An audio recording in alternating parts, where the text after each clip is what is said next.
Bonjour. Alors, imagine dans cette séance que tu dois programmer la carte d'identité d'un particulier.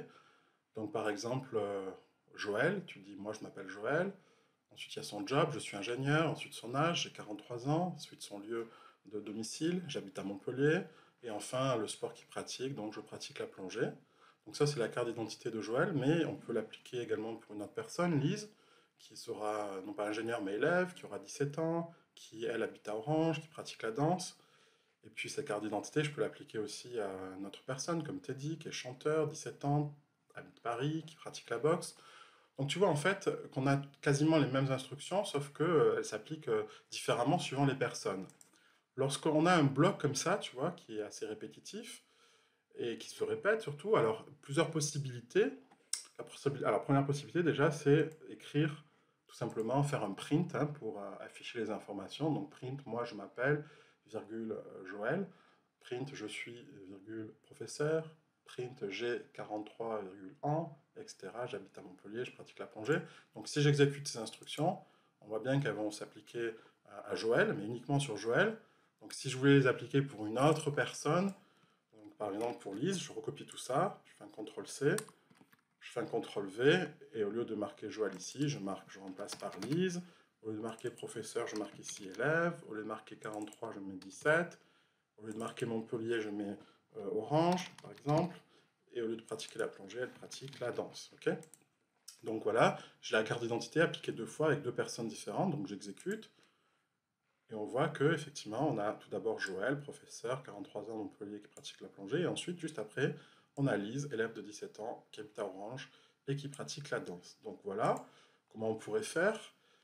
Alors on pourrait recommencer avec Teddy également, on va pas le faire, mais imagine qu'on ait plusieurs personnes comme ça. On est par exemple une dizaine de personnes. Est-ce qu'on va s'amuser à chaque fois à réécrire le bloc d'instructions autant de fois qu'il y a deux personnes? Non, ça serait un peu ennuyeux, hein. Un programmeur va essayer d'aller au plus vite, d'accord? Donc comme il a un bloc d'instructions qu'il va répéter un certain nombre de fois, le premier réflexe qui lui vient à l'idée, c'est de dire, ah ben, ce bloc-là, je vais le faire qu'une fois, d'accord? Mais je vais le faire en boucle. Par exemple, si j'ai trois personnes, je le ferai trois fois. Si j'ai 10 personnes, je ferai une boucle 10 fois où je répéterai ces instructions-là. Alors tu sais comment on fait une boucle, hein? Je te rappelle. On fait, alors déjà, on va changer ici, on va mettre, au lieu de mettre Joël, on va mettre un nom générique, donc ça sera nom, on va créer une variable, nom. Au lieu de mettre professeur, on va créer une variable qui s'appellera job, qui pourra valoir n'importe quoi. Au lieu d'avoir 43, on va mettre un certain âge, qui voudra n'importe un âge donc qui variera de 0 à je sais pas combien d'années. Au lieu de mettre une ville particulière, je mettrai une variable qui ça sera la ville, d'accord?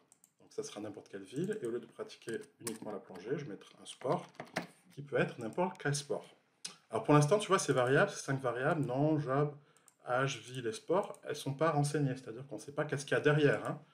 D'accord? Alors effectivement, si je mettais nom égale Joël, à ce moment-là, je sais que nom égale Joël. Si je mettais job égale euh, enseignant ou professeur, prof, voilà, je sais que le job est professeur. Donc voilà comment on fait pour enseigner les variables. Mais nous, ce qu'on va faire, c'est déjà, on va répéter ces instructions puisqu'il y a trois personnes, on va les répéter, allez, on va faire une boucle. Une boucle, c'est fort, hein, il y en a beaucoup pour. Et on va répéter ces instructions trois fois. Donc i, c'est une variable qui va varier, range, c'est l'intervalle, donc il va varier de 0 à 2. Donc je mets 3 ici, ça veut dire que c'est une boucle qui va s'exécuter trois fois. Ok, je mets deux points, n'oublie pas quand on met une boucle, il faut mettre deux points. Et toutes ces instructions-là, du coup, vont être décalées avec une tabulation ici. Je sélectionne tout, je mets une tabulation et je les décale vers la droite. Du coup, toutes ces instructions vont se répéter trois fois. D'accord? Alors le problème, c'est que si je fais ça, effectivement, donc voilà, il me fait déjà un message d'erreur. Pourquoi? Tu as vu ce qu'il a mis en erreur? C'est qu'il a mis le nom est en erreur.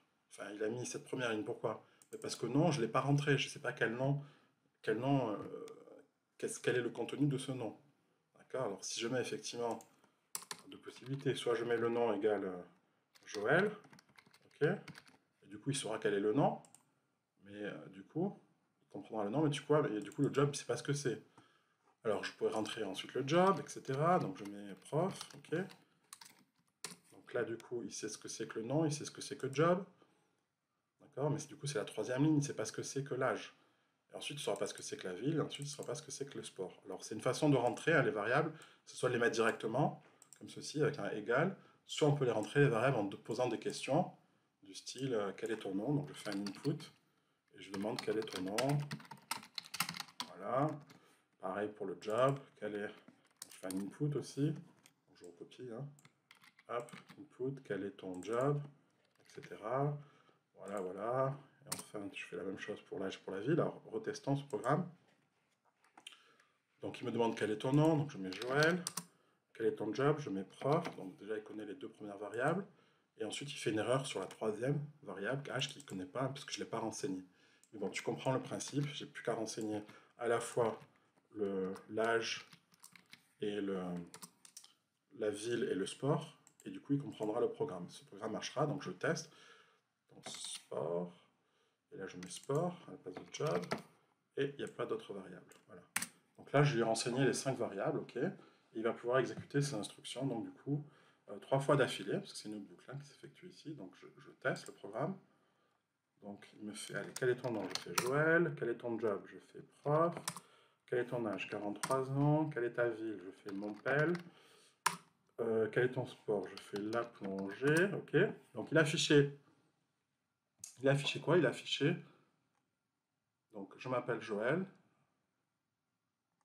Voilà, pardon. Je m'appelle Joël, je suis prof, j'ai 43 ans, j'habite à Montpellier, je pratique la plongée, et il redémarre en refaisant, donc puisqu'il fait une boucle 3 fois, il redemande, moi je m'appelle Joël, etc. Une fois que le nom a été donné, Joël, tu vois, ben dans la boucle nom, ben le nom c'est toujours Joël. Donc c'est pour ça qu'il répète Joël. Ok, donc ça c'est pas trop intéressant. Du coup, il faudrait plutôt qu'on mette ces questions-là, qu'on les mette à l'intérieur de la boucle plutôt qu'à l'extérieur.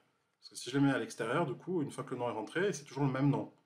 Donc déjà, hop, ça, il ne faut pas que je le mette là, il faut que je le mette à l'intérieur plutôt. À l'intérieur de la boucle, hein.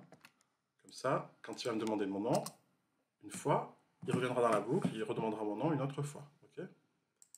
Donc retestons-le, ce programme. Donc quel est ton nom? Je mets Joël. Ton job, je fais prof. Ton âge, 43. Ta ville, c'est Montpellier. Ton sport, c'est la plongée. Et ensuite, quand je fais OK, tu vois, donc il a affiché mes instructions à moi, Joël, prof, 43 ans, et il me redemande le nom. Tu vois, effectivement, je suis dans la boucle, il me redemande le nom. Donc là, je fais liste cette fois. Le job, c'est élève. L'âge, c'est 17 ans. Et la ville, c'est orange. Et enfin, le sport, c'est la danse. Okay, donc il a bien affiché les coordonnées de Lise cette fois. Et il me redemande le nom. Donc je fais la même chose pour Teddy. Son job, c'est élève. Son âge, c'est 17. Et enfin, la ville, c'est Camarès ou je sais pas quoi. Voilà. Et son sport, c'est la boxe. Okay, et donc il affiche cette fois les coordonnées, l'identité de Teddy. Donc finalement, il a commencé par Joël. Ensuite, il a fait Lise ici. Et enfin, il a fait Teddy. Ok, donc ce programme, il marche bien, effectivement. Si je veux avoir l'identité de 3 personnes différentes. Et voilà. Alors, ça pose déjà un petit problème. Moi, je trouve que ce programme pose un problème. Le problème, c'est que, imagine que, ok, je vais avoir d'abord la carte d'identité de Joël, et ensuite, au lieu d'avoir la carte d'identité d'une autre élève, je veux afficher autre chose. Donc, comment je fais? Donc, par exemple, je veux avoir les coordonnées de Joël, et ensuite, je veux dire, bah, il fait beau, etc., etc. Et puis, plus tard, après, je veux reprendre les coordonnées de Lise et celles de Teddy. Bah, là, je ne peux pas le faire, parce que si je fais ça là-dedans, tout va se répéter 3 fois. Ok? Et moi, si je veux juste marquer il fait beau une seule fois, dans mon programme, entre Joël et Lise, je veux marquer juste il fait beau, mais qu'une seule fois, je ne vais pas le répéter 3 fois, bah, du coup, je ne peux pas le faire dans la boucle. Donc, du coup, je suis un peu piégé. D'accord? Et puis, l'autre problème, c'est que cette boucle, elle s'exécute également 3 fois. Et moi, je veux, par exemple, l'exécuter, ça dépend, hein. Je peux les même faire 2 fois, 5 fois, 6 fois, ça dépend. Donc, je ne suis pas obligé de faire une boucle, en fait. Je peux faire de la façon suivante. Je vais donc reprendre, j'enlève toutes ces questions déjà. Ok, donc je reviens ici à la ligne, puisqu'il n'y a plus de boucle for. Donc tout ceci, c'est un bloc d'instruction, ok. Ce bloc d'instruction, on peut le rebaptiser. Je vais lui donner un nom. C'est comme si je le mettais dans un sachet, hein, ou un bloc. Je l'appelle donc def. Def, ça veut dire définir, ou définition. Je vais lui donner le nom de, par exemple, l'identité. Parce que tout ça, ça correspond à l'identité d'une personne, hein. Donc voilà. Donc on appelle ça une commande ou une fonction. Je viens de créer une fonction qui n'existait pas, a priori. Je l'ai baptisée comme j'ai voulu, identité, et cette fonction va consister à répéter ces instructions pour différentes personnes, pour différents jobs, etc. Ok, donc Alors, puisque c'est une fonction, il faut mettre 2 points ici, tu vois. Une fonction aussi, donc, a des parenthèses ouvertes et fermées. Tout comme print. Print, c'était une fonction, tu vois, il y avait une parenthèse ouverte, une parenthèse fermée. Donc, une fonction, c'est tout simplement une commande. Hein. C'est une commande ou c'est un bloc d'instructions. Seulement, la différence entre print et identité, c'est que print, c'est pas moi qui l'ai défini. C'est d'autres programmeurs qui ont créé cette commande. Moi, par contre, j'ai l'autorisation, j'ai le droit, hein, je peux créer de toute pièce ma fonction ou ma commande identité. J'ai le droit. Par contre, si je mets 2 points ici, il faut que toutes les instructions là soient décalées. Hein. C'est comme pour la boucle for, quand tu mets 2 points, tout ce qui vient après est décalé, donc tu mets la tabulation ici, comme ceci. Okay.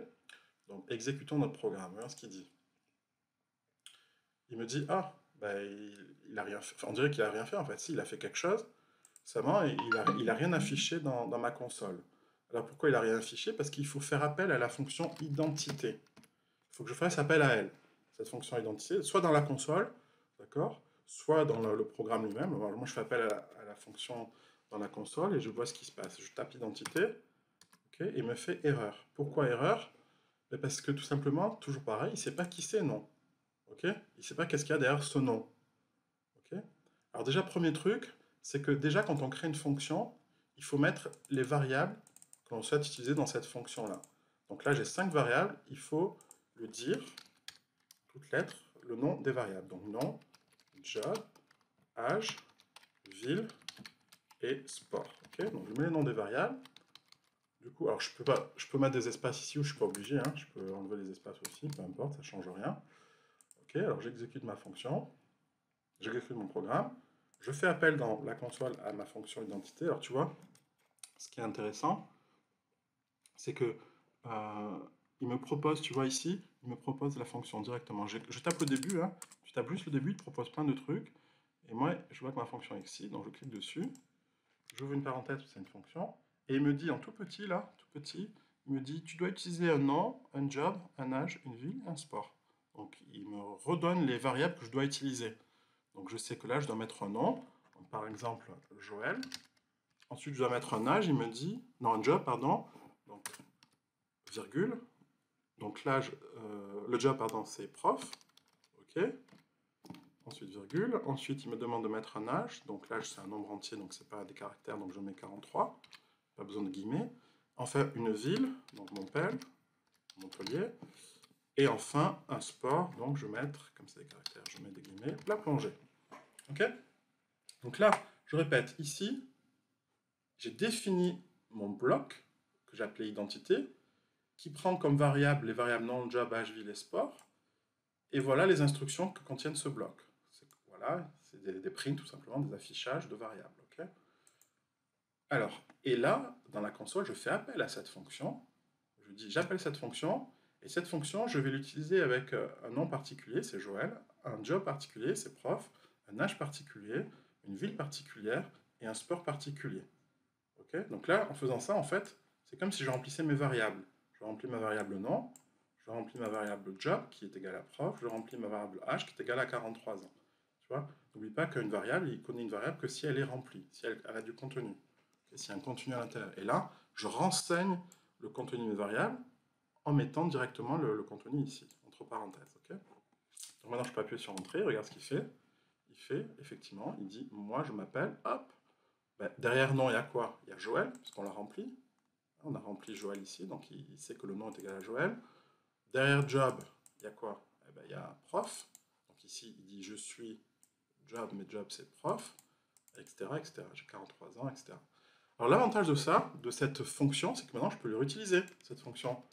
Okay, là, j'ai pas fait de boucle, tu vois, mais je peux l'utiliser si je veux, sans faire de boucle. Donc j'appelle identité, tu vois, hop, il me redemande un nom, alors là, je peux mettre Lise. Je peux lui dire, donc un job, ça va être le job d'élève. Oui, c'est un job d'élève. 17 ans pour l'âge. Ensuite, il me demande une ville. Je vais mettre orange. Attention, je mets des guillemets. Des caractères. Et enfin, il me demande un sport. Je vais mettre là, danse. Danse. Ok. Danse. C'est en anglais ou en français? Alors, en anglais. En français, il y a un S. En anglais, il y a un C. J'exécute ma fonction. Hop. Et il me dit, je m'appelle Lise, je suis élève, j'ai 17 ans, j'habite orange, je pratique la danse. Tu vois? Alors, ce que j'ai fait ici dans la console, je peux le faire effectivement aussi dans le programme, hein. Je peux faire appel à ma fonction directement dans le programme. Donc là, par exemple, je peux faire, tu vois, je vais mettre 3 identités différentes. Je vais mettre ici Joël. Là, je vais mettre prof. Là, je vais mettre 43. Et là, je vais mettre mon pel. Et là, je vais mettre la plongée. Ok. Voilà. Je vais le faire 3 fois. Là, je vais mettre Teddy. Là, je vais mettre élève, 17 ans, qui habite à Nîmes, par exemple. Allez. Et qui fait de la boxe. Voilà. Donc, du coup, j'exécute mon programme. Donc là, j'ai défini ma fonction.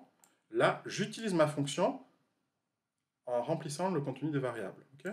Donc, je mets Joël, Lise, Teddy, etc., etc. J'exécute. Il me fait bien, tu vois.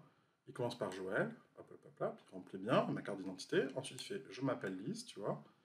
Et alors, ce qui est intéressant, c'est que j'ai pas fait du tout de boucle, là, hein, parce que j'ai utilisé 3 fois ma fonction identité. Ok. Et ensuite, Teddy, voilà, élève, 17 ans, Nîmes, box. Ok. Alors, l'intérêt de ça, c'est que au lieu de faire une boucle, tu vois, s'imagine qu'entre les deux, là, j'avais mis autre chose. J'avais mis, je sais pas moi, print, il fait beau, tu vois. Et je l'ai mis qu'une fois. Je l'ai pas mis ici entre lui et lui, tu vois. Donc du coup, bah, ça avec la boucle, c'est pas possible de mettre qu'une fois une instruction. Parce que la boucle, si c'est dans une boucle, ça aurait été répété plusieurs fois. Print, il fait beau. Mais là, tu vois, je veux que ça apparaisse qu'une fois.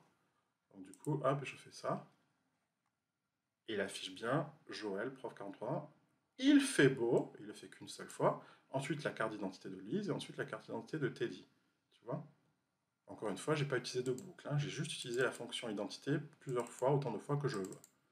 Ok, sans faire de boucle. Donc voilà à quoi ça sert une fonction. Donc déjà, on la définit comme ceci, on met def, le nom de la fonction que l'on veut. Je ne suis pas obligé de mettre identité, je peux mettre par exemple... moi je mets en général des verbes d'action, parce qu'une fonction c'est une commande. Donc là, dire pour dire le nom, le job, l'âge, la ville, le sport, ok.